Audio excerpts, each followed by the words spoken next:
Uma enxada na beira do caminho. Este espaço é destinado a todos aqueles que não estão contentes com os conceitos do senso comum sobre as coisas do mundo.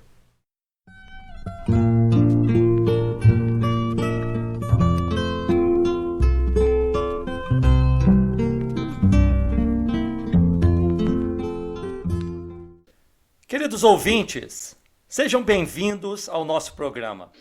Recebemos aqui Caliban Calitz para continuarmos nossa conversa sobre a mecânica da queda espiritual. Seja bem-vindo e boa noite, Caliban. Boa noite, João.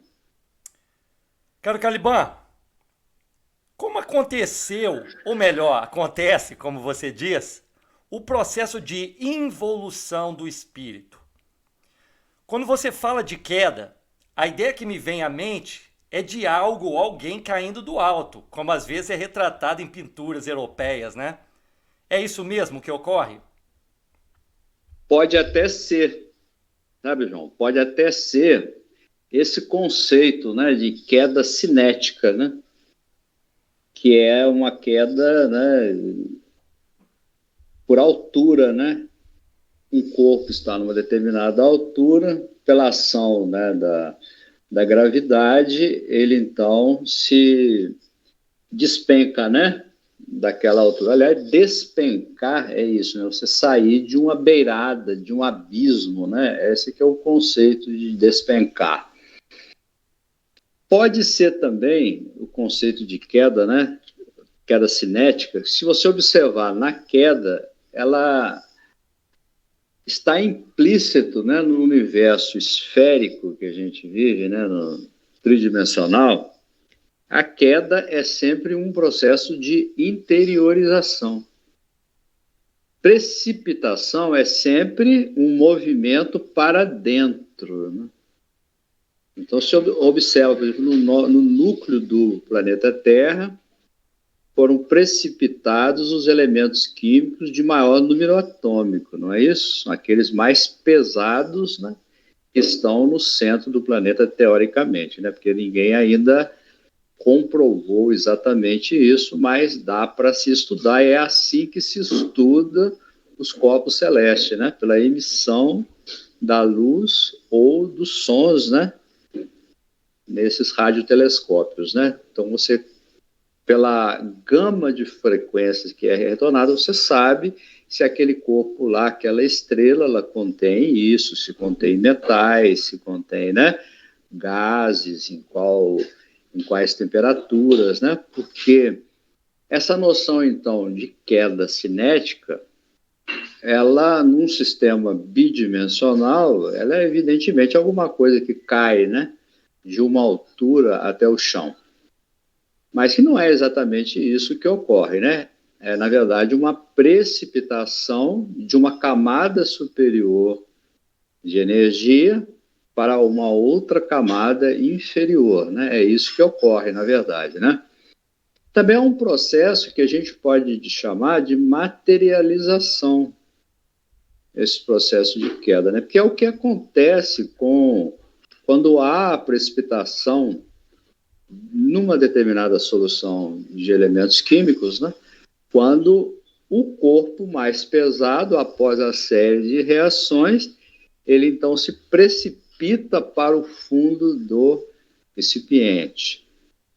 Então, essa precipitar em química é se tornar mais sólido, se tornar material aquele gás, né, ou aquele líquido, né, que tem um elemento que se separa por reação química e se torna, que a gente chama, né, de sal, né? O sal, então, se separa. Essas experiências são bastante conhecidas dos químicos, né? Então, nós podemos falar também que a queda, sendo um movimento cinético, um movimento para dentro, ele é também um movimento de aumento de densidade. É o que vai acontecer. Se você, né, pesar aquele corpo que está embaixo, até a palavra, né, ponderar, peso, o pound aí do inglês, não é isso? Se você quer dizer libra, né? Peso, né, Paulo, também. Os romanos usavam a libra como unidade, e só o povo inglês que copiou dos romanos a libra, né? Curiosidade isso, né? Os romanos usavam a libra como unidade de peso, e os ingleses continuaram. Pois bem, então, essa interiorização, vamos chamar assim, ela vai produzir o aumento da densidade, do peso relativo, né? Mas também nós podemos falar sobre um aspecto mais superior da palavra queda, né? Podemos entender como perda. Perda de sentidos, perda de habilidades, perda de conhecimentos. Podemos falar também como dissolução, lembrando o conceito da química aí, né? Dissolução de uma unidade coletiva hierarquicamente superior para unidades hierarquicamente inferiores e menos poderosas e menos vantajosas. Então, podemos também falar no conceito de queda que há uma perda de vantagens, uma perda das vantagens que é estar num organismo coletivamente mais organizado. Como é que a gente pode ilustrar isso? Vamos supor a perda que seria para nós se a nossa civilização abdicasse do direito e das constituições dos países, né, que são, na verdade, a alma dos povos e das nações, né, são as suas constituições, e houvesse uma dissolução e nenhuma lei nos governasse mais, senão a lei das cavernas. Nós teríamos tido uma perda considerável da defesa que uma organização maior nos traz. Alguns países, por exemplo, que foram dissolvidos ao longo da história da humanidade, ilustram bastante isso. Nós observamos aí a própria comunidade europeia da atualidade, ela traz, ao mesmo tempo em que suscita novos deveres para os seus membros, traz vantagens de se pertencer a uma organização hierarquicamente superior aos países europeus, no caso, né? Então, me pareceu aí que a saída da Grã-Bretanha, né, no Brexit, né, foi uma perda de vantagens, uma perda das vantagens obtidas nessa coisa maior que é o coletivo dos países, né? Embora todo ente hierarquicamente superior para nos defender, ele resguarda para si alguns direitos que são deles, né? Como, por exemplo, a violência. A violência simbólica, ela é atributo do Estado.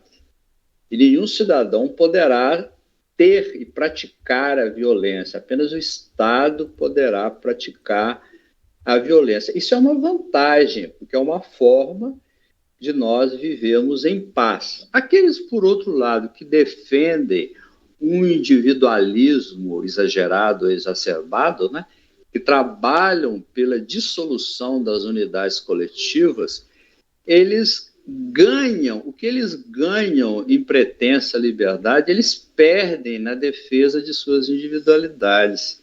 Mas essa perda, ela não é sentida imediatamente, não. Então, viver em isolamento, né? Nenhum homem é uma ilha, né? É um sonho, na verdade, é um delírio, né? Vamos dizer assim. É uma coisa que não existe, né? A liberdade do sujeito que mora na ilha lá com o coqueiro. Lembra dessa coisinha, desse protetor de tela, né?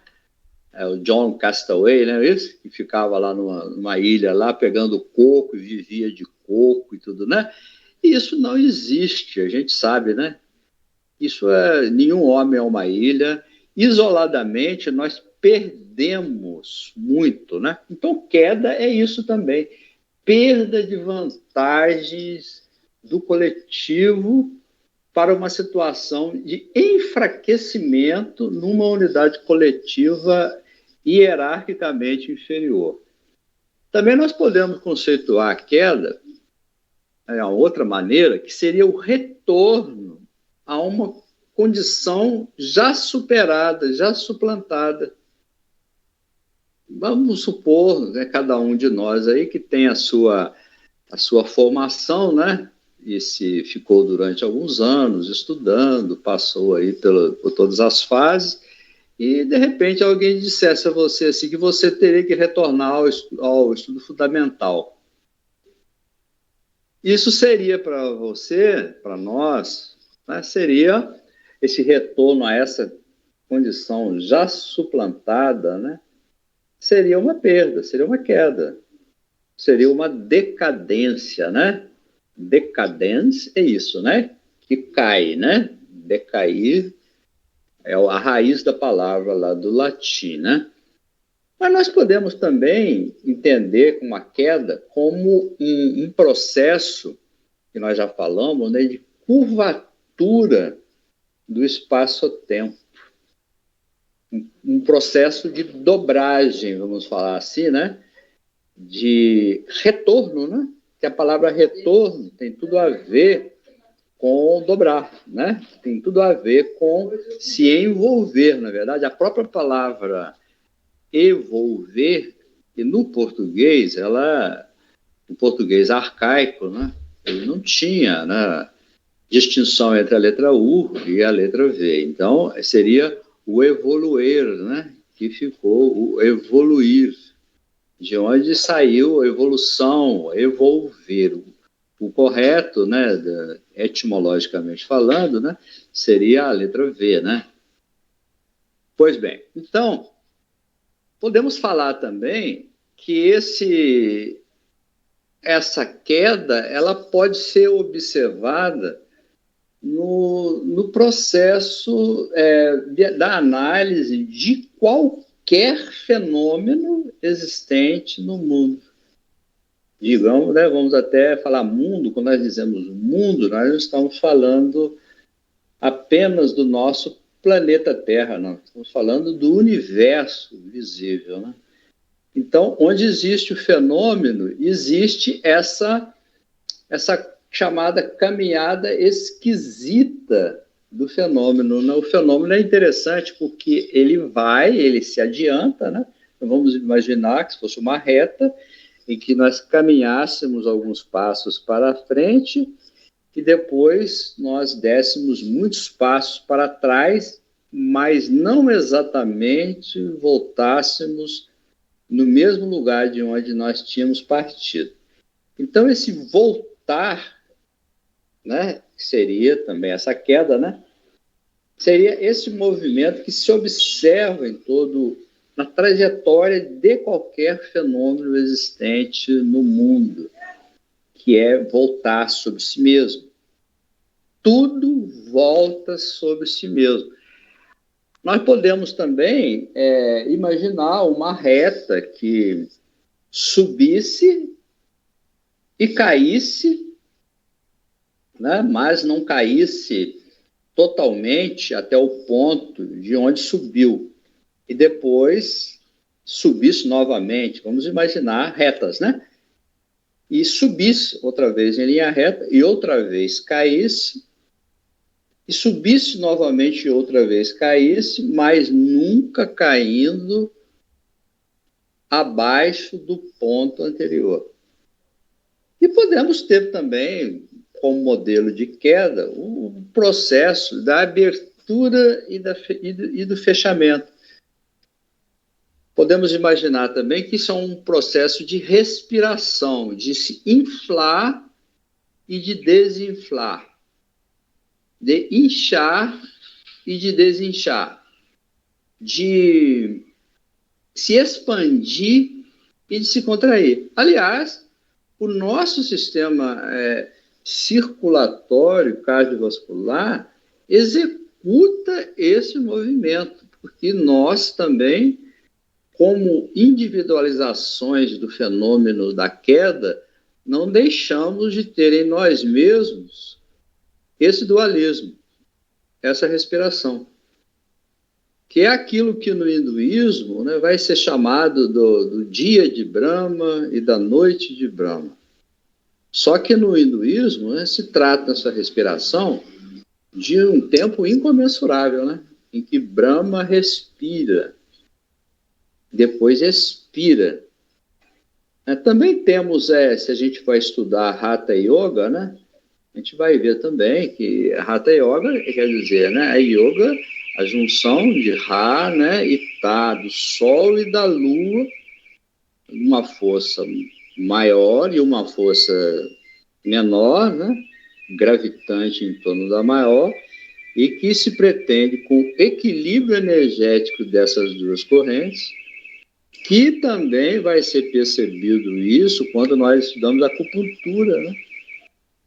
Essas correntes que circulam, correntes energéticas que circulam pelo nosso organismo, que a nossa medicina também já percebeu nos hormônios estimulantes e nos hormônios calmantes que nós temos. Nós temos a produção de adrenalina e temos a produção de noradrenalina, que executa exatamente o efeito contrário.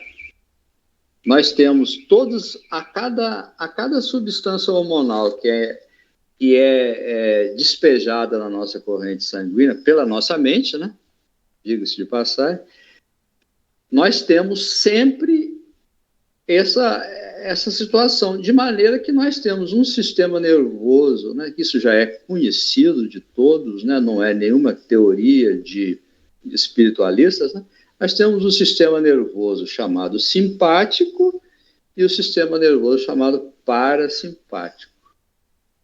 Um tem um efeito estimulante e acelerador, e o outro tem um efeito frenante e calmante. Todo mundo sabe disso, né? Quando a pessoa está com estresse, você fala assim, respira, não é isso? Agora solta, respira, faz o movimento, né? E a pessoa consegue recuperar, né, o comando das suas emoções momentaneamente descontroladas. Então, esse abrir e fechar, nós podemos observar no fenômeno da espiral. A espiral é uma coisa que se alonga e que se abre, que se retorna aproximadamente no início, né? Mas não exatamente. Existe uma tendência em qualquer fenômeno da sua repetição. Por cada fenômeno, ele é uma individualização, ele é um eu. Eu sou um fenômeno e você é um fenômeno. Há uma tendência de se repetir o que se conceituou de chamar de misoneísmo. É a tendência de todo fenômeno de retornar ao seu ponto de partida. Mas há uma observação. Para a formação da espiral, quando a espiral se abre e depois ela se fecha, ela não se fecha totalmente do ponto onde houvera aberto.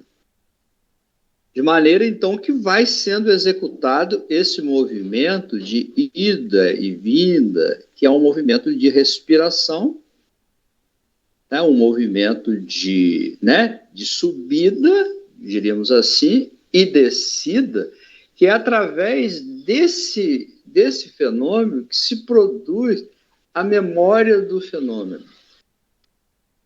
Qualquer fenômeno, então, vai ser aquele que se repete no tempo. Já foi isso objeto de sociólogos, né? De perceber, né? Marx também falou isso, não foi o único que falou isso, né? De que a história se repete, né? Não foi. Isso é um fenômeno perceptível, basta que a pessoa consulte a história, né? E vai observar que os fenômenos históricos tendem a se repetir não exatamente da mesma maneira, mas aproximadamente da mesma maneira. Existem as chamadas simetrias históricas, né? As chamadas similitudes históricas. Não são identidades, mas são simetrias, né? Então, nós podemos falar, então, de queda de várias maneiras. Uma outra forma que nós podemos falar é da palavra encapsulamento.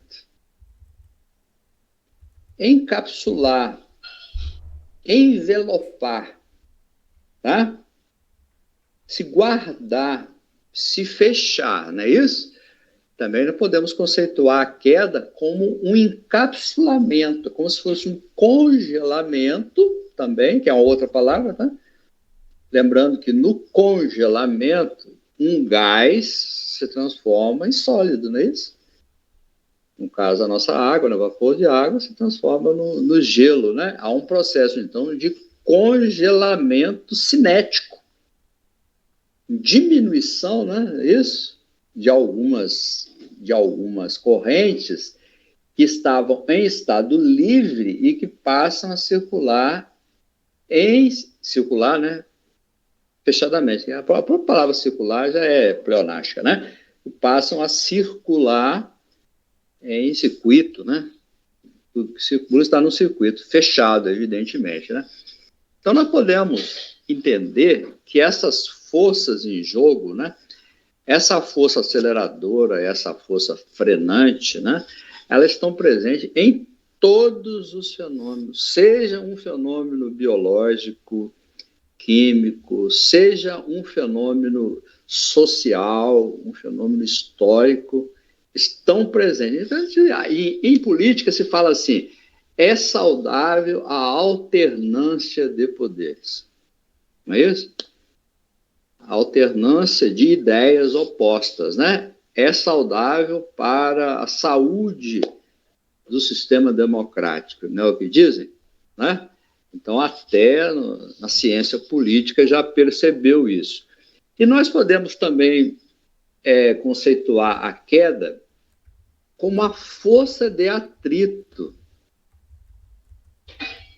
que está presente em qualquer fenômeno também. Tudo que você tentar fazer, você vai ter uma força em oposição no nosso mundo. Se você tentar disseminar a verdade, você vai sofrer o ataque da mentira. Isso é inevitável, nós temos que aguardar até, né? E ficarmos até preocupados quando isso não ocorra, né? Dizem até que você consegue medir o poder de uma ideia pelos adversários poderosos que ela suscita. Então, se você tem aí, né, você tem as verdades, né, espiritualistas, e você tem um combate muito forte contra essas ideias, você está dizendo que essa ideia é poderosa, né? Então, essa força de atrito, ela está presente no movimento. Que vai surgir a força de atrito justamente pela presença da força contrária no universo, que é esta força produtora da queda, que a gente chama de queda espiritual. Veja que a gente pode usar muitas palavras, né? E muitos conceitos em vários aspectos, né? Por exemplo, envolver. Se você então lembrar que o latim não tinha, né? A letra U seria involuir. Envolver é involuir. Então, involução é sinônimo, quase literal, etimologicamente falando, de evolução. Involução, desculpe. Involução. Então, você fala aí, envolveu ou involuiu. É a mesma coisa, né? E em biologia, nós percebemos, né? Nós percebemos que tudo tem uma semente. Um germe. Aqui a vida foi reduzida. A figura do embrião é absolutamente espetacular, né? o embrião humano, vamos falar assim, né? O embrião humano, ele ali está com aquela vida possível de ser acontecida, pronta para ocorrer, dadas as condições ideais para que ele exista. Seja numa semente de uma laranjeira, de um limoeiro, né? De qualquer fruto que você... Aliás, as flores, né, são os órgãos sexuais, né, das plantas, né? Olha que interessante, né? Outra coisa que eu também aprendi estudando aí, que os insetos, né, muitos insetos, as abelhas, né, elas têm o sentido do olfato nas suas patas. Olha que interessante, né? Bom, então o germe dá essa ideia também de algo que foi encapsulado, algo que foi comprimido, que foi diminuído, mas não extinto.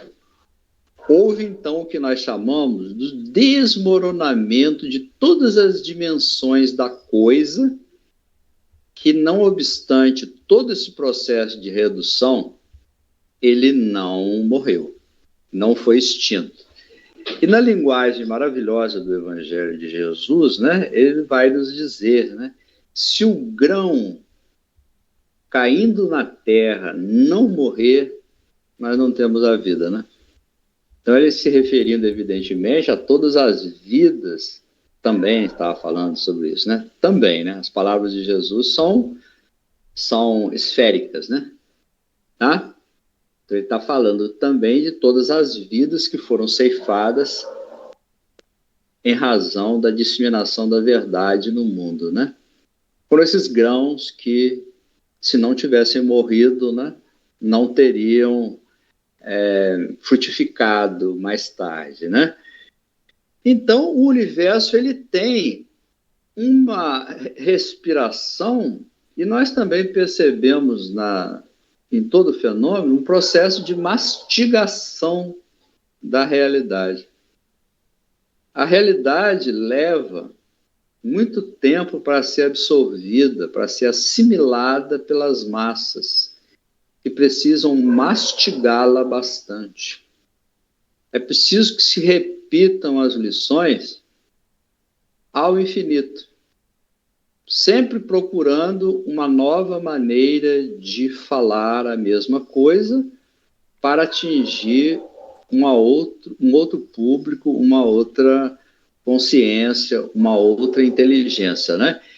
E então esse processo de mastigação da verdade é um processo que nós observamos na história da humanidade, né? Em que as grandes verdades, elas são digeridas lentamente.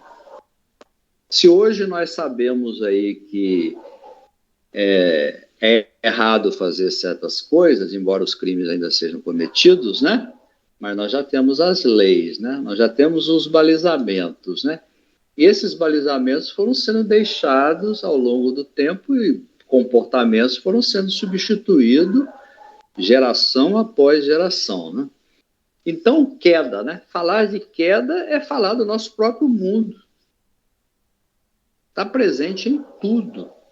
Poderia ficar aqui durante horas falando do mesmo assunto sobre vários aspectos, né?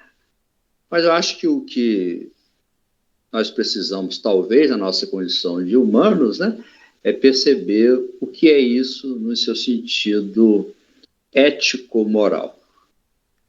Caliban, já que você citou o nosso mundo, vamos continuar nesse assunto. Minha pergunta é a seguinte: há como se comprovar a influência dessa queda no mundo em que vivemos, mas com observação ou linguagem diretas, sem se partir para abstrações e modelos conceituais que são muitas vezes muito complexos e provavelmente incompreensíveis para a maioria das pessoas? Eu sei que os conceitos, eles são complexos, mas nós temos que trabalhá-los bastante, né? É indispensável que nós trabalhemos nesses conceitos, né? Que é de onde tudo surgiu, né? Tudo começa de uma ideia, né? Tudo começa porque uma ação, né? Que a gente está vivendo uma sociedade que é uma sociedade bastante materializada e que ela quer ver resultados, né? Sempre diz assim, eu quero que você mostre, né? O preto no branco, eu quero ver isso, eu quero ver rapidamente se você executar essa ação, eu quero ver o resultado imediatamente, sem erro, sem nenhuma distorção, né? É isso que se chama comprovação de como se pede na maneira de ser nossa no século que nós estamos vivendo, né? Mas eu entendo que se para muitos é muito complicado, né? Muito complexo ficar mentalizando concepções, pensamentos originais, mas tem coisa que todo mundo entende.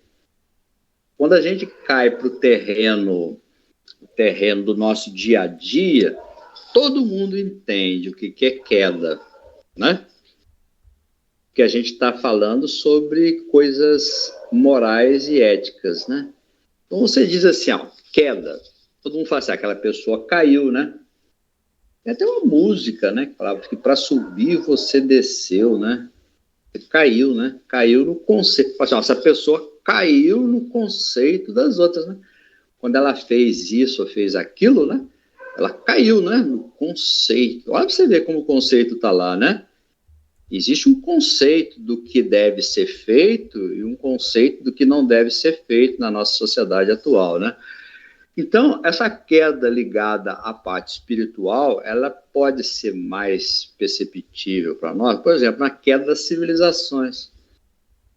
Tem a decadência dos impérios, né? Há alguns anos atrás, aí, nós tínhamos o Império Britânico, né? O famoso império onde onde o sol nunca se punha. Era uma arrogância absurda, né? Isso, de que vai governar, né? De norte a sul, leste a oeste, tudo, né? Então, todo mundo sabe o que é a queda de uma civilização. Existem livros que falam, né? Grandeza e decadência de Roma, por exemplo, né? Devem ter centenas de livros sobre isso, né? Ascensão e queda do fascismo, queda de Esparta, queda de Atenas, né? Então, a gente pode falar, por exemplo, de ascensão e queda do Terceiro Reich. Esse reino, né, queria, né? Aliás, há muita similitude entre o modelo, né, espartano, né, do Licurgo, e o modelo nazifascista, né? A sociedade militarizada, uniformizada. Quando a gente fala uniforme, é que todo mundo deve se alinhar. Aliás, é a palavra do bolsonarismo, a palavra-chave do bolsonarismo é a palavra alinhamento. Alinham-se soldados, né, em fileiras, né, que dão os passos sempre concatenados e cadenciados da mesma forma. Então, é muito perigoso quando a gente usa essas palavras uniformização, né? Alinhamento, alinhar é uma coisa muito perigosa, né? Porque é exatamente esses conceitos que erigiram a civilização espartana. E a civilização espartana, ela não deixou boa lembrança no mundo. Houve uma decadência de vários conceitos, né? Por exemplo, a bondade. As crianças lá que eram doentes, que eram jogadas dos penhascos, né? Doente, então era praticada aí também a eutanásia, né? Doentes, né? Velhos e tudo, não serviam. Vai nascer a eugenia, né? Que é a matriz do erro que depois, historicamente, vai ser repetido na Alemanha nazifascista, né? Há uma insustentabilidade desses modelos. Todos eles se revelam, ao final, autofágicos, né? É como aqueles assaltantes, né, que eles decidem, fazem aquele plano perfeito, entre aspas, para assaltar o banco, né? Como a gente vê em muitos filmes aí que as pessoas gostam, né? Então as pessoas vão lá e eles roubam o banco. Né? Aliás, a sociedade norte-americana cultuou aí os ladrões, né? Bonnie and Clyde, não é isso? Uma coisa, né? Outros também. Vários foras da lei aí foram cultuados na sociedade norte-americana, não é verdade? Então, nós vamos ver que existe uma autofagia nesses modelos, né? Decadentes, vamos chamar assim, né? Modelos de queda, né? Que caíram, que não se sustentaram. Né? Por quê?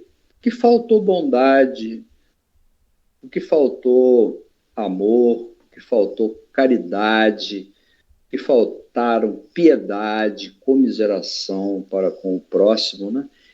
E esse processo, então, todo o processo desses tipos de tentativas, todas elas são autofágicas, eles terminam se destruindo. No caso mesmo lá do nazismo, né, quantos suicídios aconteceram entre as cabeças pensantes do nazismo, né? O próprio líder, né, ele vai ter uma fuga das responsabilidades pelo suicídio, né? Ele, na hora que a coisa apertou, né, ele fugiu das responsabilidades, né? Ele não quis dar a mão ao palmatório, não quis ser julgado, né? Então, todos eles, né, quando se erigem com essa ideia de império, que essa palavra de império, a palavra não é boa, tá? Império, né? A palavra tem uma genética muito ruim, né? Imperar, né? Imperar é submeter, né? Então, nós vemos que o espólio depois, né, é muito ruim, né? De todos os ataques que são feitos ao mal, nós resulta, após tudo isso, apenas o tempo perdido e o recomeço obrigatório. Então, na decadência, nós podemos observar, se todo mundo entende o que é queda, podemos observar a decadência na arte, a decadência no conhecimento, a decadência do senso estético, o que é feio, o que é bonito, né? Podemos falar da decadência de um tipo especial de civilização no mundo, que foi a civilização hindu-ariana. No final, estavam decaídos na pornografia, como mostram os monumentos. O próprio Mahatma Gandhi falava isso, né? Não temos nada que admirar nessa época de decadência, não, né? Muita gente traz, né? Assim, era bacana. Não, não era bacana, não. Né? A civilização hindu, né, teve também o seu período, a hindu-ariana, né, teve o seu período de decadência, né? Se a gente observar a Grécia atual e a Grécia antiga, né, a gente observa que houve uma decadência, não é verdade? Sócrates, Platão, Anaximandro, Sófocles, são tantos, né? Tales. E os gregos de hoje, o que eles fazem hoje, né? Fazem iogurte, né? Iogurte grego, isso. Fazem vinhos, né? Não é muito triste, não, a gente observar, por exemplo, o que é o Egito hoje. Estão lá as pirâmides lá, e o que tem lá? Guias turísticos, né? A pessoa sobe num camelo, olha para aquilo, tira uma foto, né? Não é isso? Isso é muito decadente, né? Decadente, porque nós não podemos fazer na época atual o que aquele grande povo fez, não é verdade? Então podemos entender também a decadência nos tempos atuais. Nós vamos falar aqui dos passatempos no nosso tempo. Passatempo para passar o tempo, não é isso? Não é para isso que serve o passatempo? Então, na atualidade, nós temos uma espécie de hipnose coletiva, né, na diversão, né? Já falamos sobre isso, vamos até falar de novo. Viajar, né, como sendo uma meta da vida. Comer. A nossa França, né, produziu tantos enciclopedistas, tantos sábios, né, o que ela produz na atualidade, com todo o respeito ao grande povo francês, né? Mas a gente observa que há uma decadência na civilização inegável, né? Por que há essa decadência, né? A gente observa aí a presença desse dualismo no mundo, que nós já falamos, né? Das contrapartes opostas, né? Então nós estamos numa contraparte oposta, que é uma parte de ilusão que nós estamos vivendo no mundo, né? Nós não estamos exatamente naquele momento de grandes descobertas, não, pelo contrário, né? Nós estamos num momento de sono, né? Se nós nos lembrarmos aí que todo movimento, né, que o Petrobaldi chamou de movimentos vorticosos, né, movimentos de vórtice, né? A ideia de vórtice é a ideia de redemoinho, né? Ou de remoinho, né? É aquilo que gira em torno de si mesmo, que é o fenômeno, que é a base da individualidade, né? Esse girar-se sobre si mesmo. Esse giro em torno de si mesmo, da nossa civilização, né, produz essas fases de decadência, como as houve, por exemplo, no Império Romano. Chegou um determinado momento que aquele povo lá que juntava batalhões, sitiava cidades, era um povo que comia pouco, dormia pouco, falava pouco, não é isso? E, de repente, é um povo que comia muito, falava muito, dormia muito e era preguiçoso, né? Aí acabou o Império Romano, né? Aquele antigo valor que ele tinha de povo bárbaro, né? Termina sendo submetido por outros bárbaros mais bárbaros do que eles, né? Então, nós tivemos no quarto século aí a invasão bárbara, que vai promover o declínio e a decadência do Império Romano, né? Então, nós assistimos uma época, João, em que há uma decadência disso, do senso estético, né? Do conceito do que é bem, do que é belo, do que é certo, do que é justo, do que é correto, né? E há um processo, né, que nós já falamos sobre isso também nas nossas primeiras conversas, né? É sobre o fenômeno da pós-verdade, a naturalização da mentira, do crime, a intronização da mediocridade. E vou dizer mais, se fosse mediocridade, nós ficaríamos até satisfeitos, que era o que se espera, né? Que é que as pessoas sejam médias, né? Medíocre é isso, né? Pessoas do médio. O que nós estamos assistindo, no entanto, é a entronização da inferioridade. Isso é muito preocupante na nossa sociedade terrena, né? Nós, então, temos aí principalmente essa coisa de que a verdade não tem mais importância. Não importa, nós vemos aí, por exemplo, as redes de fake news, né? Que usam a mentira como arma social, política, de dominação de massas, né? Isso é outra coisa que nos preocupa muito. Então, nós temos muita informação, nós estamos saturados, todos nós estamos cansados, mas o fato inegável é que a nossa civilização europeia, cristã, né, ela está em decadência. Ela está atravessando um momento em que a gente vê pouca luz no horizonte. A gente observa poucas saídas. Será que nós vamos ficar desse jeito durante quanto tempo? Você mesmo disse aí, que dificuldade de achar textos, né? Sobre essas coisas, né? Em outras línguas, né? Dificuldade. Realmente, parece que parou, né? O carro do conhecimento parece ter paralisado, né? Mas é apenas uma impressão.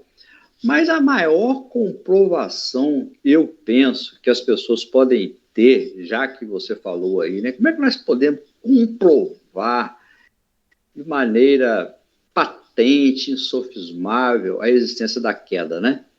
esquecendo tudo que nós falamos sobre ela até agora. Eu acredito, João, que seja a morte.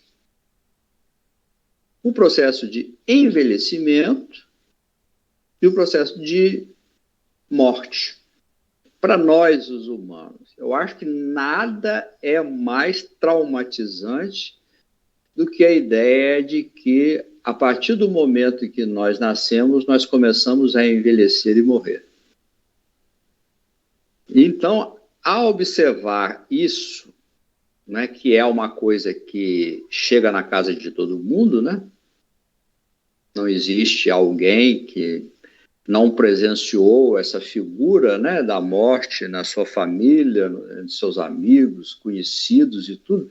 Então a gente observa a dissolução. O que para nós é a morte? O que ela vem representar? A morte do corpo físico, né? Vai representar, para mim, principalmente, a dissolução desta ilusão, dessa hipnose da matéria. No momento em que as células desobedecem, vão cada qual para o seu lado, né? Em que o chefe já não quer mais ficar junto com as células, né? E aquele corpo, né, que você vê na terceira idade, né, sendo demolido, né, em todos os lados, é impossível que nós não pensemos na queda nesse momento. É impossível que nós não imaginemos que existam coisas melhores do que isso, né? Esse fenômeno, então, dessa destruição, essa luta titânica, né, constante entre a vida e a morte, né? Quem ganha essa luta, né? Quem vence essa luta? Aqui, aparentemente, que o nosso mundo é um mundo de aparências, né? Aparentemente, o que vence é a morte, né? Porque a gente não está vendo os renascimentos, né? A gente não está vendo a vida que se inicia nas outras dimensões, né? A gente não está vendo os retornos que ocorrem aqui e as retificações por meio das reencarnações de redenção. Aqui vai aparecer para nós e ficar, como sempre, né, esse fantasma nos assustando, né, que é o envelhecimento e a morte, né? Por isso lutam tanto contra isso, né? E se pretende uma juventude eterna, né? E por isso a nossa sociedade, ela aspira a ser jovem, mas a gente sabe que ela não consegue, não é verdade? Depois chega, né? A cobradora chega e vai, então, colocar todas as nossas ilusões no chão, não é isso? As nossas ilusões, então, vão ficar em queda e nós vamos ouvir o texto bíblico, né? Tu és pó e ao pó retornarás, não é isso? E esta grande verdade, ela permanecerá na nossa civilização até que nós mudemos de rumo. Enquanto nós não mudarmos de rumo, nós teremos o fantasma da morte a nos espreitar. Bem, de um ponto de vista prático, Caliban, aceitando que a queda aconteceu ou está acontecendo, de que maneira ela pode ou pode ser interrompida? Se é que pode ser, né? Você poderia nos falar um pouco sobre isso? Sim, João. Essa de a queda estar ocorrendo, né? Como a gente observa muitas vezes no mundo moral, né? A gente observa isso no mundo moral. Com certeza ocorre, né? Todos os dias nós observamos o fenômeno da queda moral, né? Mas nós podemos partir para entender como essa queda pode ser sustada, né? Se é que ela pode ser sustada, né? Vamos lembrar da trajetória dos fenômenos evolutivos. Vamos lá lembrar dos nossos tempos lá de estudo de física, né? Da cinemática, né? Vamos lembrar lá de uma força, né? Que coloca um objeto em movimento. Uma força, dada uma determinada força que incide sobre uma massa, ganha uma determinada aceleração, né? E vai na sua direção. Então, nós podemos conceituar que a queda seja um tipo de fenômeno assim.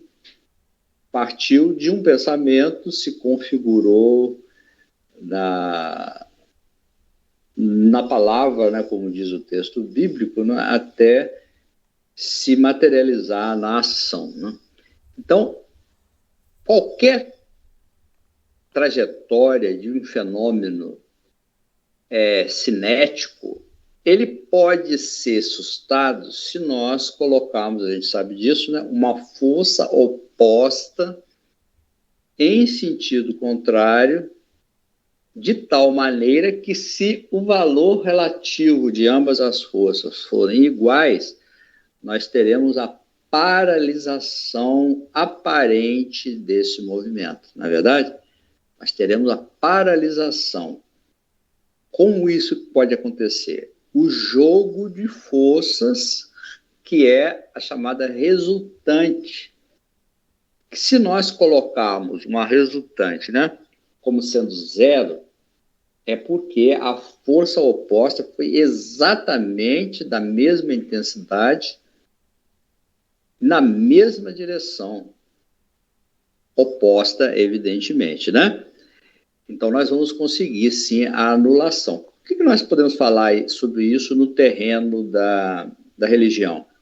Seria a oposição do bem ao mal.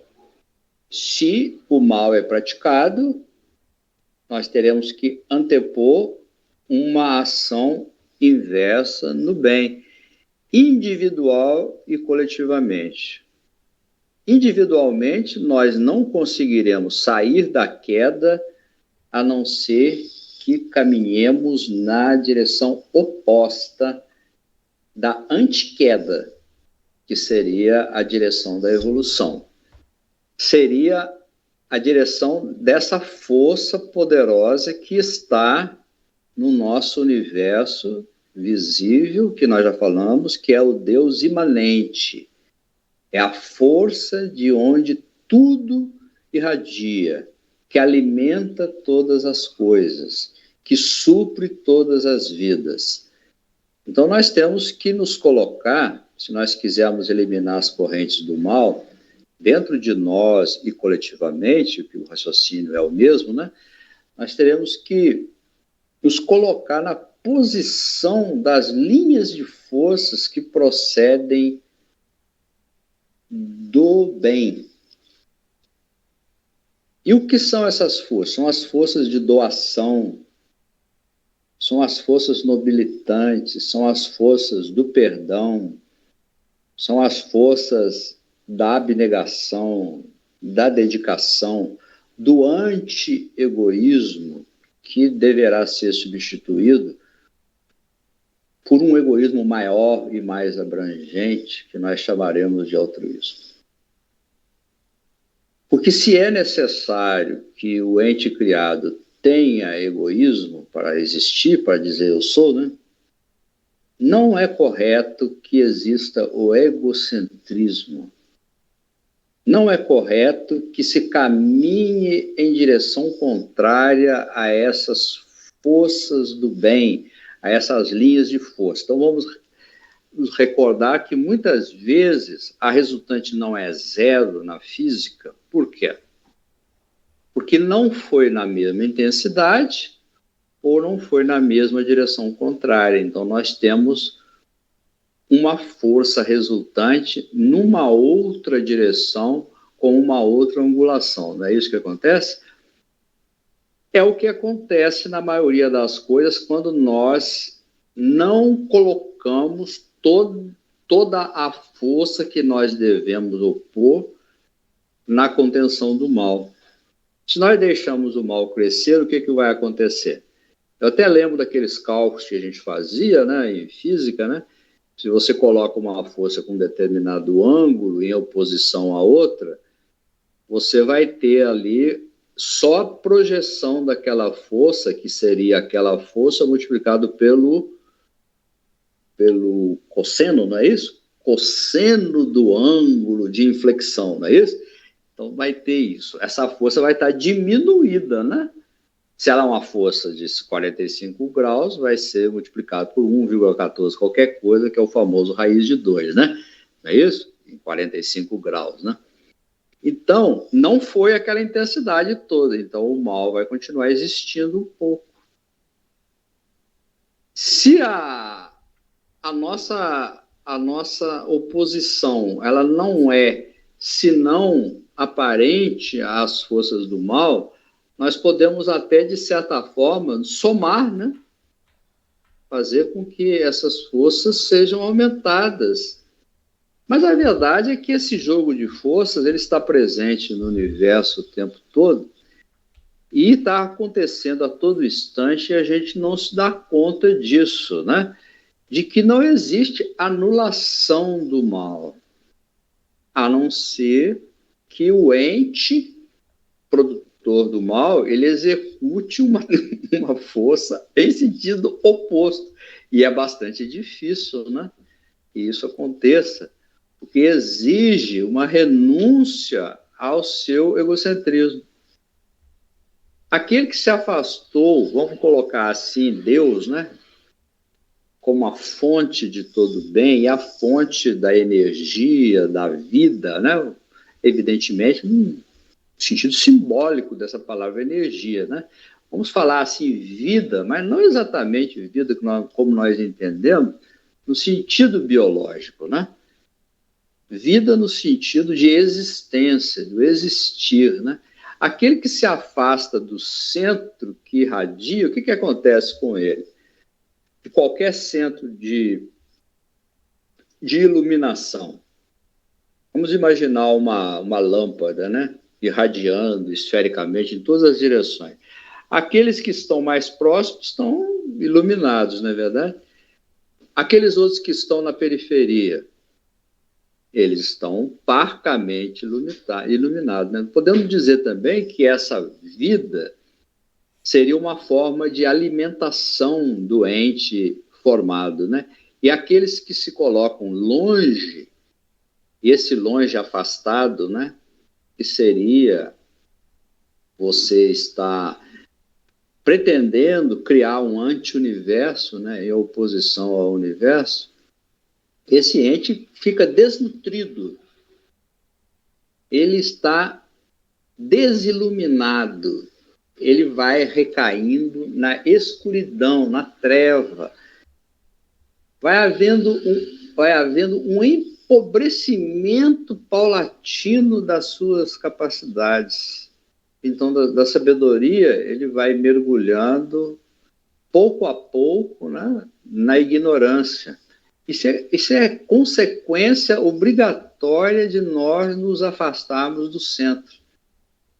O centro aqui, evidentemente, nós estamos falando do centro irradiador do bem, né? Que é Deus. Tá? Fala assim, mas onde está ele, esse centro? Né? Está em toda parte, né? Está dentro de nós, tá? Já falamos sobre isso, né? Então, você está em sintonia com as forças divinas, com as correntes divinas, com as linhas de força, você está alimentado.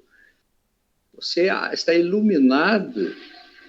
E que se você está iluminado, você sabe onde você está.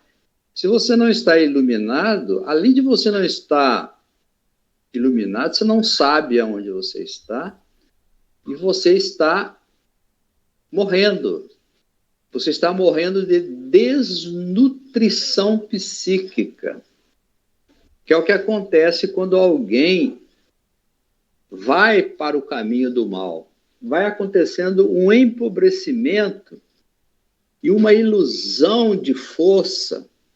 É uma ilusão de que ele é forte, mas ele está num movimento antiprogressivo. E ele está diminuindo o seu potencial, está diminuindo a sua amplitude de atuação, está diminuindo a sua força e está achando que está ficando mais forte. Novamente, vemos o conceito de autofagia, né? de atrito, né?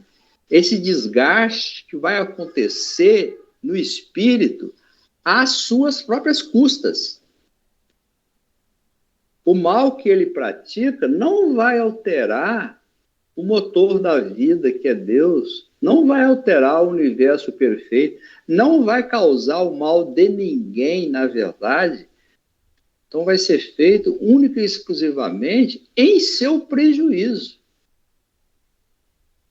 Então a queda, ela produz isso, ela produz uma ilusão, né? Uma ilusão de força. O indivíduo está cada vez pior, está cada vez mais isolado, está cada vez mais enfraquecido, está girando num círculo fechado de erro, não consegue sair desse círculo fechado, e ele, então, ele está fraturado, vamos dizer assim, está com aquela fratura dele exposta, e ele está lá doendo, aquela fratura está doendo, né? Mas ele não dá a mão à palmatória, né? Ele não muda de rumo, né? O que acontece com ele? Ele parte, teoricamente, para um processo de autofagia total, até a perda da consciência. Poderá ter limitações no seu livre-arbítrio. Não poderá atingir o resultado. Já falamos sobre isso. Vai perdendo progressivamente. Teoricamente, ele pode, a qualquer momento, se quiser, mudar de rumo. Lembrando que cada passo que ele dá no caminho errado, depois ele tem que dar o mesmo passo na direção do caminho certo. Então é cada vez mais difícil, concorda? Se você andou 1000 quilômetros para trás, você vai ter que andar os mesmos 1000 quilômetros que você percorreu na estrada errada para chegar no 0 a 0, né? Para chegar no mesmo ponto de onde você não deveria ter saído. Isso tudo, então, traz um desafio. A gente observa o que acontece com os criminosos, por exemplo, né? O sujeito lá tirou a vida de alguém, né? A Bíblia fala disso, né? Quem matar Caim será punido 10 vezes mais, né? Não é isso? Quem matar Caim, né? E essa maldição aconteceu na terra, né? Nós vemos aqui que muito o drama do bandido, né? Ele, então, está no caminho do mal e ele diz assim, né? Já matei 1, mato 2, matei 10, mato 20, né? É um círculo fechado, é sem saída, né? Ele vai até a destruição, né? Agora, nós acreditamos, né? Na vitória do bem. Nós não podemos admitir que o espírito, racionalmente, ele perca as suas vantagens, as vantagens de estar no caminho certo. No nosso mundo, né, e é Petrobaldi que fala isso no livro Deus e o Universo, né, ele diz assim, que muita gente pensa, né, e não deixa de estar mais ou menos certo, né, e que se você for bobo no mundo, o mundo vai te espoliar, né? Vai tomar tudo que você tem. E não deixa de ser uma verdade, né? Mas isso que a gente perde, às vezes, nos valores da matéria, que a gente dá tanta importância, a gente está ganhando ao dar, né? Ao doar, né? Ao estar de acordo com as linhas de forças do que ele chamou de sistema, né? Que é Deus, né? Esse universo perfeito, né? Você está ganhando algo maior, você está ganhando em amplitude, está ganhando em força e ganhando em proteção nessa nova unidade coletiva que você está ligado, né? Ele próprio, ele disse ter a confirmação prática disso na sua vida diária, de ter feito isso, de se despojar de si mesmo, né? E ter a recompensa, né? Ter a salvação, inclusive, né? Ou seja, ele, quando veio para o nosso Brasil, ele veio com a promessa de muitos amigos espíritas, né? De que iriam sustentá-lo, né? Para que ele só se encarregasse das suas palestras, né? Aconteceu isso, né? Depois todos esqueceram, né? E ele ficou em dificuldades. Ficou em dificuldade, porque ele tinha, né, a sua esposa, tinha suas filhas, né, e tudo, né? Ele veio para o Brasil nessa situação. Mas foi sempre salvo, vamos dizer assim, tá? Não lhe faltou o pão de cada dia e não lhe faltou sequer o teto, né?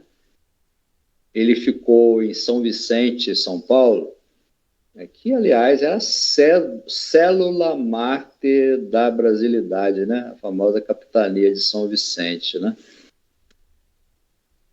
E ali, o edifício em que ele morava chamava-se Edifício Nova Era. Era um negócio, né? Tudo certinho, né? Pô, era coincidência, né? Evidentemente, né? Então, a possibilidade da contenção do processo da queda, sim, né? A qualquer momento nós podemos fazer. Então, o melhor que nós podemos fazer é parar de fazer o mal conscientemente. Tá? Se nós pararmos de ir naquela direção, já é alguma coisa. Mas é necessário caminhar, né? Lembrando sempre essa marcha esquisita, né? Da evolução e do fenômeno, né? De ir para frente e voltar, né? Mas sempre existe, e isso pode ser comprovado experimentalmente, né? Na história, existe um saldo positivo nesse vai e vem. Na história, coletivamente, né? E para o ser também, quando ele renuncia, né? A sua teimosia, renuncia ao seu egocentrismo, ele só tem a ganhar, né? Muitas vezes terá, vamos dizer assim, tempos longuíssimos, né? Isso vai depender do quanto tempo ele ficou na estrada errada, né? Mas a qualquer momento ele pode e deve, né? Reassumir a sua condição de filho de Deus, né? Porque, embora teoricamente o espírito possa, no desmoronamento das dimensões, né, ir até a fase do não existir mais, ficar lá com o ponto, né, e tudo, não é isso? Volta, né, até a essência divina, a substância divina, né? Isso é um modelo, né? Nós, pessoalmente, não acreditamos que na perfeição do universo isso possa ter ou venha a acontecer de fato. Nós continuaremos sempre acreditando que aquele que dorme, né, um dia despertará, um dia se levantará, né, sairá da lama, né, sairá da sua sepultura, né, sepultado na matéria, né, ainda haverá de retornar à casa paterna, né. Essa é a nossa esperança, porque o Evangelho é essa nossa esperança, né? Nós sabemos, né, de que um dia o tempo será tragado, né, e deixará de existir. Um dia o espaço deixará de existir. O que a gente sabe? Vamos na linguagem de Jesus Cristo? O céu e a terra passarão, mas as minhas palavras não passarão. Olha que interessante, né? Ou seja, o próprio espaço, né? O tempo seria consumido, né? Na consumação, né, dos tempos, né? Mas nós acreditamos que a história nos indica, né, que nós estamos caminhando. Às vezes trôpegos, né? Um passo, né, incerto ainda, não sabemos a direção da força que nós devemos colocar, né? Se nós quisermos caminhar mais rápido, nós temos que antepor uma força em sentido maior, na mesma direção contrária daquela em que caminhamos.